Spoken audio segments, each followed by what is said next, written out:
Hello dear students, welcome to Glaze of Knowledge. This is the part 3rd of some basic concepts of macroeconomics. Okay, so in this video lecture we will discuss about stocks and flow. Okay, so first of all let us understand what are the stocks. Stocks क्या होते हैं? तो इसका basic जो meaning होता है that is a stock is a quantity measured at a particular point of time. इसका मतलब ये होता है कि एक क्वांटिटी जिसको हम एक पर्टिकुलर पॉइंट ऑफ टाइम में हम मेजर कर सकते हैं. जैसे सपोज़ मान लीजिए कि आपकी कोई एक शॉप है, ओके, और आपका जो शॉप है वो एक मेंस वेयर है. तो वहाँ पर टी शर्ट्स हो सकते हैं ना, शर्ट्स हो सकती हैं, जीन्स हो सकता है. तो ऐसे करके बहुत सारे गुड्स अवेलेबल होंगे वहाँ पर. तो उस शॉप में at a point of time means यदि मैं अभी आपसे बोलूँ कि अभी एट प्रेजेंट आपके शॉप में कितने जीन्स होंगे, तो ये चीज़ क्या होती है, इसको हम बोलेंगे स्टॉक कहेंगे, जिसको हम at a particular point of time में हम उस क्वांटिटी को मेजर कर सकते हैं. सपोज़ मान लीजिए आपके पास में 1000 ऑफ जीन्स है, तो ये जो 1000 ऑफ जीन्स है ये क्या है, यही स्टॉक होता है. ये क्वांटिटी है जो कि हम एक पर्टिकुलर पॉइंट ऑफ टाइम में हम क्या कर सकते हैं, मेजर कर सकते हैं. ओके, लेट अस सपोज कि अगर हम दूसरा कोई एग्जांपल यदि हम ले कि मान लीजिए आपका बैंक अकाउंट, राइट, आपका बैंक अकाउंट है. इस बैंक अकाउंट में एट प्रेजेंट मान लीजिए कि 20,000 रुपीज़ डिपॉजिट है अभी. तो आप ये आपके लिए क्या है, ये आपके लिए है स्टॉक.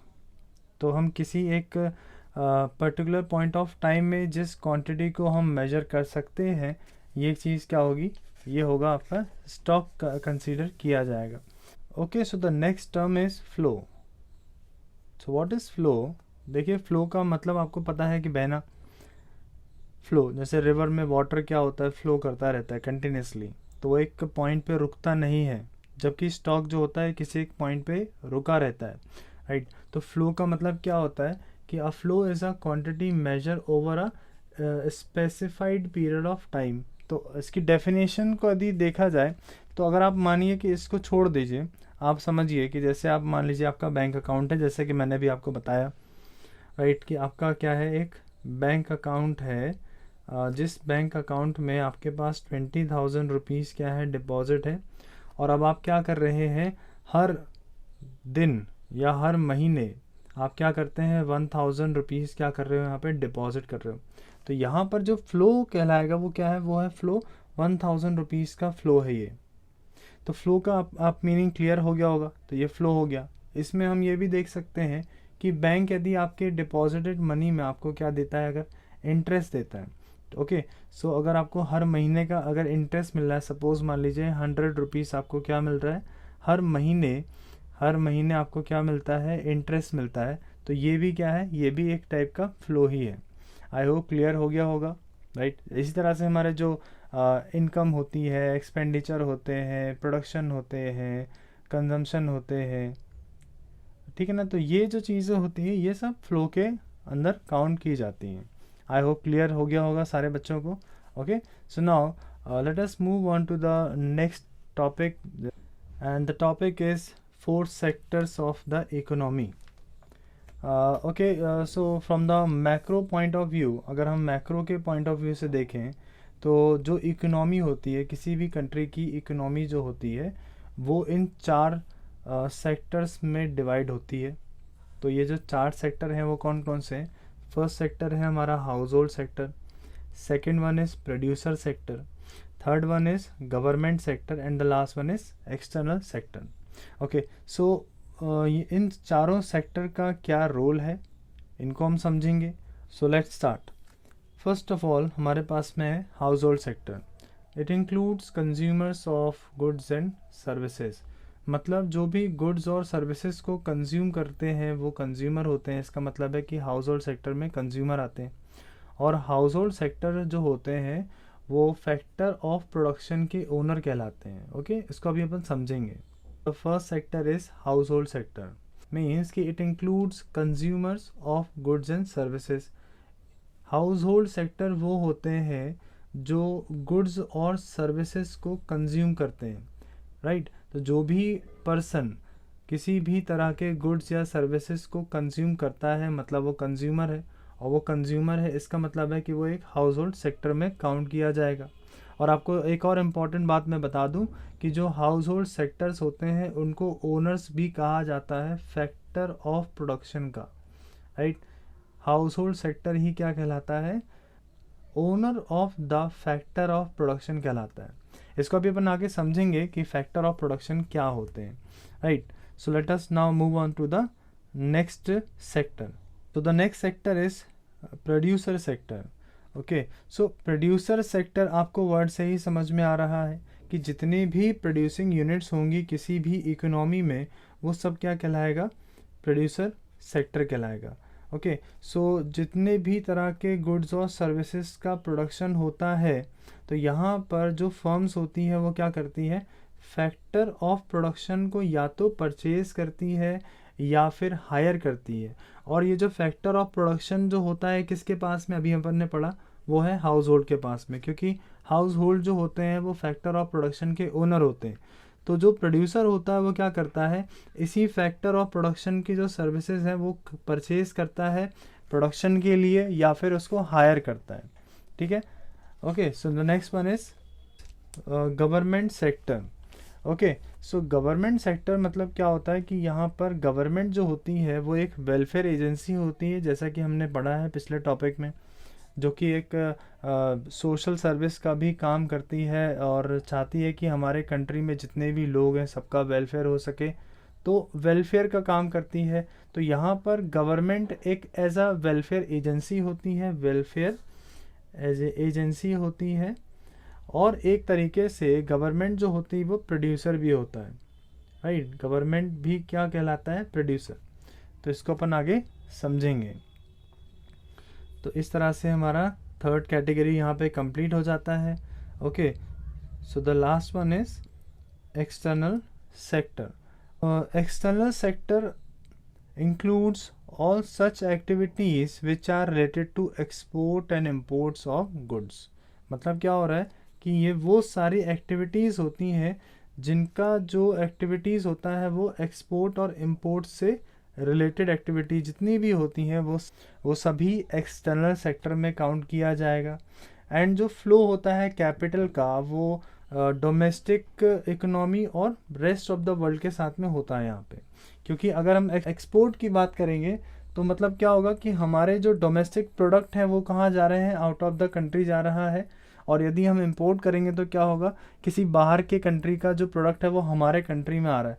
तो यहाँ पे जो डोमेस्टिक इकोनॉमी की जो बात की गई है, यहाँ का जो कैपिटल है ये क्या हो रहा है, फ्लो कर रहा है, राइट। आई होप कि ये सारे पॉइंट्स आपको क्लियर हो गए होंगे।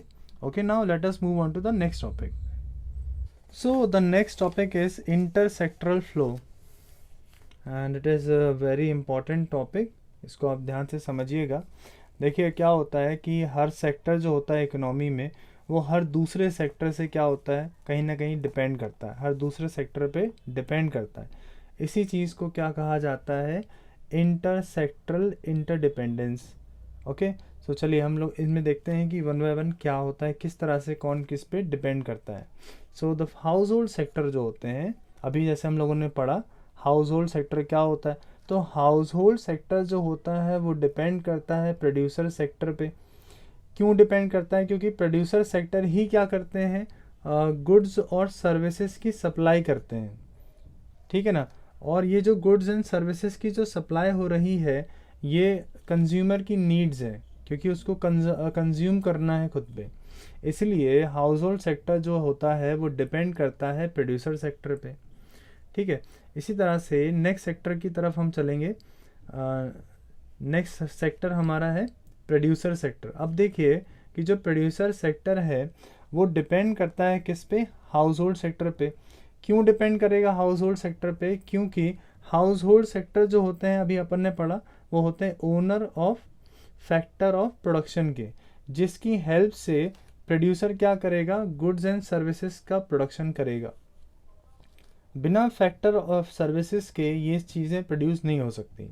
इसीलिए प्रोड्यूसर जो है वो डिपेंड करता है हाउस होल्ड सेक्टर पे। Okay, the next one is government sector depends on producer and house hold sector. देखिए गवर्नमेंट क्यों डिपेंड करती है प्रोड्यूसर पे और हाउस होल्ड सेक्टर पे, क्योंकि उनसे गवर्नमेंट को टैक्स मिलता है और जितनी भी नॉन टैक्स रेवेन्यू होती मतलब टैक्स के अलावा जितनी भी इनकम है गवर्नमेंट के लिए, वो सारी चीज़ें किससे मिलती हैं? प्रोड्यूसर से मिलेगी या फिर हाउस होल्ड सेक्टर से मिलती है। इसीलिए गवर्नमेंट डिपेंड करता है प्रोड्यूसर पे और हाउस होल्ड सेक्टर पे। Okay, the last one is अब जो प्रोड्यूसर हैं जो हाउस होल्ड है, अब ये दोनों ही सेक्टर जो होते हैं वो गवर्नमेंट पे डिपेंड करता है। क्यों डिपेंड करता है? क्योंकि गवर्नमेंट ही है जो एडमिनिस्ट्रेटिव सर्विस को चला सकती है, ओके, लॉ एंड ऑर्डर को इम्प्लीमेंट करा सकती है। तो हाउस होल्ड और प्रोड्यूसर जो होते हैं वो इसी चीज़ के लिए गवर्नमेंट पे डिपेंड करते हैं। तो आपने देखा अभी कि ये इन सभी में एक क्या चल रहा है, एक इंटरसेक्टरल फ्लो चल रहा है यहाँ पर। तो इसी चीज़ को इंटरसेक्टरल फ्लो कहा जाता है। ओके, आई होप कि आपको समझ में आ गया होगा। Now let us move on to the next topic. So before going to understand real flow and money flow, we have to understand some basic concept. So देखिए अभी हमने क्या बात की है, इंटरसेक्टरल इंटरडिपेंडेंस की बात की है। अगर इंटरसेक्टरल इंटरडिपेंडेंस होता है कहीं पर भी, तो यहाँ पर किसको लीड करेगा? ये इंटरसेक्टरल फ्लो को लीड करेगा। अब ये जो फ्लो होता है ये किस फॉर्म में हो सकता है? ये फॉर्म में हो सकता है गुड्स या सर्विसेज के फॉर्म में फ्लो हो सकता है, या फिर मनी के फॉर्म में भी ये फ्लो हो सकता है। अगर इंटरसेक्टरल फ्लो मनी के फॉर्म में है, ठीक है, तो इसको हम क्या बोलते हैं? मनी फ्लो बोलते हैं। और यदि इंटरसेक्टरल फ्लो किस फॉर्म में होगा? गुड्स एंड सर्विसेज के फॉर्म में होगा, तो ये क्या कहलाएगा? रियल फ्लो कहलाएगा। ओके, तो इसको ज़रा अपन डिटेल में समझते हैं। चलिए बात करते हैं सबसे पहले रियल फ्लो की। तो रियल फ्लो के बारे में आपको मैंने अभी बता दिया है। तो real flow refers to the flow of goods and services among sectors of the economy. अगर हमारे ही इकोनॉमी के जितने भी सेक्टर्स होते हैं अलग अलग, उन सभी सेक्टर्स के बीच में यदि गुड्स का और सर्विसेज का यदि फ्लो हो रहा है, इसका मतलब क्या हो गया कि यहाँ पर जो फ्लो चल रहा है वो कौन सा फ्लो है? वो है रियल फ्लो चल रहा है। तो जो भी फ्लो होता है फैक्टर सर्विसेज का from household to producer sector, और the flow of goods and services from the producer sector to the household sectors, this is called real flow. इसी को हम क्या बोलते हैं? रियल फ्लो कहते हैं। अच्छा, इसको एक फिगर के हेल्प से हम समझेंगे कि किस तरह से इसको परफॉर्म किया जाता है। एग्जाम्पल के लिए सपोज मान लीजिए कि मेरे पास में हाउस होल्ड सेक्टर है और यहाँ पर है प्रोड्यूसर सेक्टर। अब देखिए कि हाउस होल्ड सेक्टर जो है वो क्या कर रहा है? प्रोड्यूसर पे डिपेंड कर रहा है, और at the same time producer जो है वो किस पे डिपेंड कर रहा है? हाउस होल्ड पे डिपेंड कर रहा है। तो यहाँ पर देखिए एक इंटरसेक्टरल फ्लो है। अब आप देखो कि जो प्रोड्यूसर है वो हाउस होल्ड को क्या दे रहा है? आप देखिए, अब क्योंकि ये प्रोडक्शन का सेक्टर है या प्रोड्यूसर सेक्टर है, तो ऑब्वियस सी बात है कि ये क्या बनाएंगे? ये बनाएंगे गुड्स एंड सर्विसेज। और यही गुड्स एंड सर्विसेज जो इन्होंने बनाया है ये सोल्ड किया जाएगा। किसको सोल्ड किया जाएगा? हाउस होल्ड को सेल किया जाएगा ये। इसी तरह से जो प्रोड्यूसर सेक्टर ने जो भी गुड्स एंड सर्विसेज को बनाया है, प्रोड्यूस किया है, वो किन की हेल्प से किया है? वो हाउस होल्ड सेक्टर की हेल्प से किया है, क्योंकि हाउस होल्ड ही क्या है? ओनर है। किस चीज़ का है? फैक्टर ऑफ प्रोडक्शन का ओनर है। ठीक है, तो जो फैक्टर ऑफ प्रोडक्शन होती है, जैसे कि हो गया लैंड हो गया, है ना, लेबर हो गया, कैपिटल हो गया, एंटरप्रेन्योरशिप होती है, तो ये सारी जो चीज़ें होती हैं हाउस होल्ड से कहाँ जाती हैं? प्रोड्यूसर सेक्टर में जाती है। तो इसी चीज़ को क्या बोलते हैं? इंटरसेक्टरल फ्लो कहते हैं। और यहाँ पर क्या हो रहा है? गुड्स एंड सर्विसेज का फ्लो है। आप देखिए मैंने कहीं पर भी मनी की बात नहीं की गई है यहाँ पर। तो जैसे मैंने बोला कि प्रोड्यूसर सेक्टर से हाउस होल्ड सेक्टर में क्या जा रहा है? गुड्स एंड सर्विसेज जा रही है, राइट। इसी तरह से हाउस होल्ड से प्रोड्यूसर में क्या जाएगा? तो वो जाएंगी, जनरली क्या रहती हैं? वो सर्विसेज होती हैं। तो यहाँ पे ओवरऑल क्या फ्लो हो रहा है? गुड्स एंड सर्विसेज फ्लो हो रहा है। इसलिए ये जो पूरा फ्लो है ये क्या है? रियल फ्लो है। So now let us move on to the next topic, that is money flow. Money flow क्या होता है? तो जहाँ कहीं भी अलग अलग सेक्टर्स के बीच में मनी का फ्लो हो रहा होगा, अलग अलग सेक्टर्स के बीच में मनी का फ्लो जहाँ पर भी होगा, उसी चीज़ को हम क्या बोलते हैं, मनी फ्लो कहते हैं। बहुत सिंपल सी बात है। तो जो फ्लो होता है फैक्टर पेमेंट्स का by the producer sector to the household, अभी जैसे अपन ने पढ़ा, अभी एक फिगर मैंने आपको बताया था कि यहाँ पे हाउस होल्ड सेक्टर है और यहाँ पर क्या है, प्रोड्यूसर सेक्टर है। तो अभी अब हमने क्या पढ़ा था कि जो प्रोड्यूसर सेक्टर होते हैं वो क्या करते हैं, हाउस होल्ड सेक्टर की सर्विसेज को लेते हैं। यहाँ देखा था कि यहाँ से क्या हो रहा है, फैक्टर ऑफ प्रोडक्शन की जो सर्विसेज है वो जा रही है और प्रोड्यूसर सेक्टर क्या कर रहा है, हाउस होल्ड को गुड्स एंड सर्विसेज को सेल कर रहा है।